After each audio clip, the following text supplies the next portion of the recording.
আজকে আমরা বাস্তব সংখ্যা রিলেটেড দুটি বহু নির্বাচনী সমস্যার সমাধান করব। দেখো, এক নম্বরটাতে দেওয়া আছে, বলছে এবিসিডি চারটি ক্রমিক স্বাভাবিক সংখ্যা হলে নিচের কোনটি পূর্ণবর্গ সংখ্যা হবে। তাহলে আমরা একটু খেয়াল করি। দেখো, ক্রমিক স্বাভাবিক সংখ্যা বলতে আমরা বুঝি, দেখো যে 1 2 3 4। আবার তুমি যদি চিন্তা করো, দেখো 2 3 4 5, তাহলে এগুলো আমাদের পর্যায়ক্রমে হচ্ছে ক্রমিক স্বাভাবিক সংখ্যা। তাহলে দেখো তো, এই ক্রমিক স্বাভাবিক সংখ্যাগুলোকে যদি যথাক্রমে আমি এটাকে ধরো এ চিন্তা করি, এটাকে আমি বি, এটা সি, এটা হচ্ছে আমাদের ডি। ওকে, তাহলে দেখো যে প্রথম অপশনটা দিছে এ বি সি ডি, এটা কি আমাদের পূর্ণবর্গ সংখ্যা হবে? তাহলে আমরা আগে সংখ্যাগুলোকে একটু গুণ করে নিয়ে চেক করে নিই। দেখো, 3 4 12, 12 দুগুণা 24, 24 একে 24, তার মানে দেখো 24 কিন্তু আমাদের পূর্ণবর্গ সংখ্যা নয়। তাই কি আমাদের, দেখো তাহলে এক নম্বর অপশনটা আমাদের হবে না।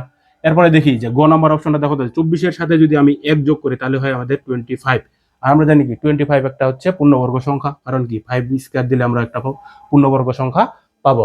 তাহলে অবশ্যই আমাদের এটার আনসার হবে কি, যে A B C D plus 1। কিন্তু এই অপশনগুলো দেখো মাইনাস, এটা তো হবে না। তারপর দেখো এ বি এবং সি ডি তুমি যদি গুণ করো, দেখো এ এবং বি, তার মানে কি 2 একে 2 প্লাস দেখো সিডি, সিডি মানে 3 4 12, দেখো 12 আর 2 যোগ করলে হচ্ছে 14 হয়। 14 আমরা জানি একটা পূর্ণবর্গ সংখ্যা নয়, তাই একের আনসার হবে আমাদের গ। ঠিক একইভাবে দেখো, তুমি যদি এই যে 2 3 4 5 এগুলো নিয়ে চিন্তা করো, তাহলে দেখো যে 4 5 20 আর 3 20 মনে যে 60, আর 60 দুগুণা হচ্ছে আমরা পাবো 120। 120 কিন্তু আমাদের পূর্ণবর্গ সংখ্যা নয়। এর সাথে দেখো যদি আমি 1 যোগ করি, তার মানে পাবো হচ্ছে 121। 121 বলতে বোঝা হচ্ছে 111 এর উপরে স্কয়ার। তাহলে এটাও কিন্তু আমাদের একটি পূর্ণবর্গ সংখ্যা। ওকে, এবার দেখি, দেখো 2 নম্বরটা দেখি। দেখো 2 নম্বরে বলছে যে এ ও বি দুইটি পূর্ণবর্গ সংখ্যা হলে এ স্কয়ার প্লাস বি স্কয়ারের সাথে কত যোগ করলে যোগফল একটি পূর্ণবর্গ সংখ্যা হবে।